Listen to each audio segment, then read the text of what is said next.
very, very much. The scenes in Venezuela, uniquely obtained by Fox Business Network, that show you what it's like when the money runs out and the tempers flare up. These are people in Venezuela seizing food trucks, anything they can get their hands on. A lot of them are moms and dads trying to find some way to feed their kids. That's how bad it's been. Only a few years after Hugo Chavez had promised, almost to the end of time, that all the oil revenues and the taxes on the upper income would support them in an almost idyllic environment that would never end until the rich guys left. The oil revenues stopped, and Venezuela went under martial law. Welcome, everybody. I'm Neil Cavuto, and this is the kind of thing that no less than Alan Greenspan says is possible here if we don't watch what we're doing here. An exclusive chat with the former Federal Reserve Chairman.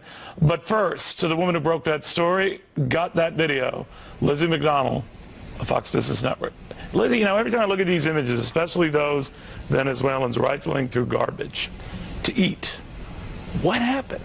Yeah, it's disturbing and it's graphic. And what is happening there is they were basically ripping through garbage bags outside shopping malls where restaurants are located. And so what's happening right now, hyperinflation is taking hold. I can't even tell you what the rates, it's meaningless, up 500%, 600% for basic food groups over the last year.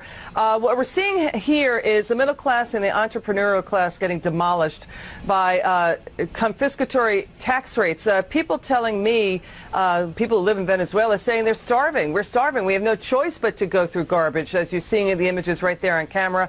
With the looting of the grocery trucks on the highway, regular people are driving by and joining in the looting. They're stealing rice in this image. We're getting even more video coming in right now.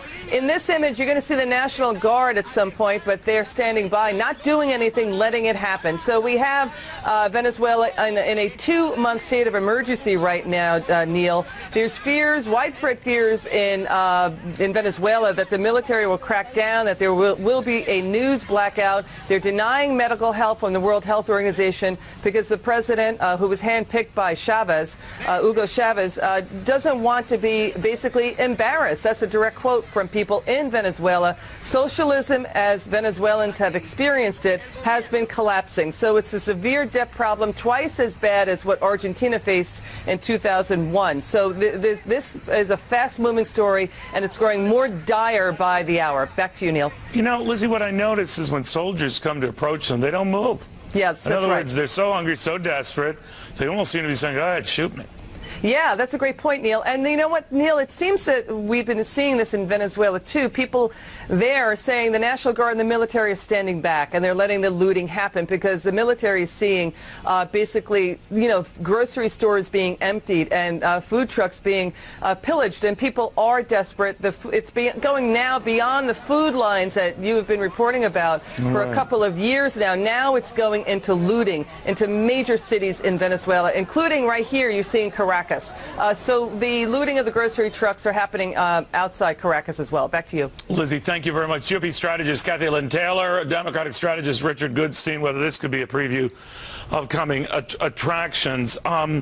Kathy, you're looking at this, you hear what Lizzie was saying, this notion that all of a sudden when you run out of money and you run out of people to pay taxes to provide the money, as has been the case in Venezuela for the last few years, the only difference sometimes I think between the Venezuelans and us is we can print money.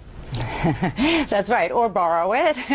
But you're absolutely right, and this is such a compelling video. I mean, 1 in 3 people in Venezuela are living in poverty. That's a striking statistic that's supported by this footage. And you know, we've experienced in our country before periods of socialist rhetoric, but what's so daunting and really frightening about this current period is that we've had a president for the past 7 years who has made the hallmark of his tenure, you know, a rhetoric around income income redistribution, policies that are really socialist like Obamacare. And so instead of fixing problems like immigration or reforming Social Security, we've now overspent, overborrowed, overregulated, and by the way, both parties have overtaxed. done so. I mean, Republicans talk a good game a lot of time about getting entitlements under control, getting the budget control, and they don't, and this gets worse. What I worry about, Richard Goodson, is when give Bernie Sanders his due when he talks about big government and all the stuff that he wants to do. This is for you, Richard Goodson. Do you find it odd that he knows he can't get it just out of the rich, so he extends it to a middle-class tax hike as well, with the proviso being you're going to get more bang for the buck you're putting in? Well, you're talking to somebody who's not a defender of the Bernie Sanders line, and I will stipulate that capitalism works and socialism doesn't. I mean, Bernie Sanders keeps talking about Scandinavian countries. There are vast differences between Denmark and the U.S. So honestly, and Bernie Sanders has lost, Neil. I mean, I hate to break it to your viewers. This is not a contest anymore. I'm not interested in Bernie Sanders whether he's lost or won, or Hillary Clinton. But I am interested in that. What's the difference between the two of them if they're espousing a lot more spending? Not much different than Donald Trump, by the way. He's talked zero about reining in entitlements. So no one is doing squat. It's worse than that. So Donald Trump, yes. I can't wait to see how he has a meeting of the minds with Paul Ryan, since Trump has said he's doubling down on entitlements and a $10 trillion tax cut. Hillary Clinton, at least look at her website. She pays for everything that she proposes. Are there going to be little tax increases on certain segments of the populace?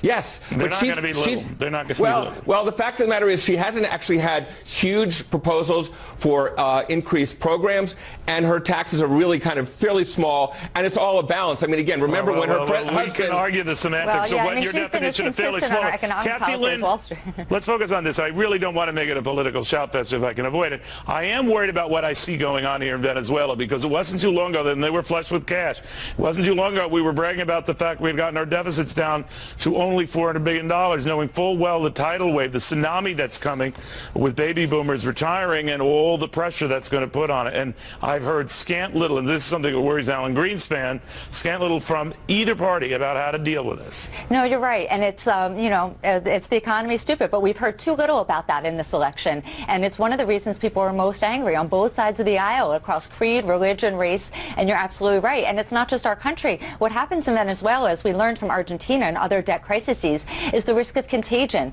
that those nearby fall into similar circumstances, and that starts to impact others, including us. Bad guys come of contagions, I'll tell you that. And there's already a bad guy there now, and another bad guy could follow. Are you worried about that, Richard? Absolutely. Well, I'm not so much worried about the contagion, because I think from a distance you can see these are exactly the policies that no neighboring country wants to follow. Who would aspire to have these pictures that Lizzie kind of produced? But so I don't think there's a risk of contagion there, and I think we should sort of step back and look at, we've had a controlled experiment in this country. My friend, I love you to death. I think you're a great analyst, but there is a very real risk of contagion. Right. I mean, look what's at going Cuba, on Bolivia. down there is what's being parroted in so many European capitals, a blithe indifference to basic math. More money going out than is coming in, and they have no idea what to do. And the only thing I would say in response to that, Neil, is we've had a controlled experiment under Bill Clinton where taxes were raised. We have the single most robust job creation and economic growth of all time. The very trade deals that he enacted, his wife is repudiating.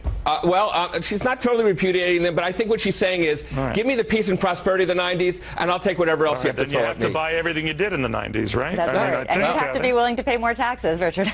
All right. Well, we'll watch what happens. Guys, I want to thank you. And again, I don't want to scare folks, but I saw that happening very close to home here.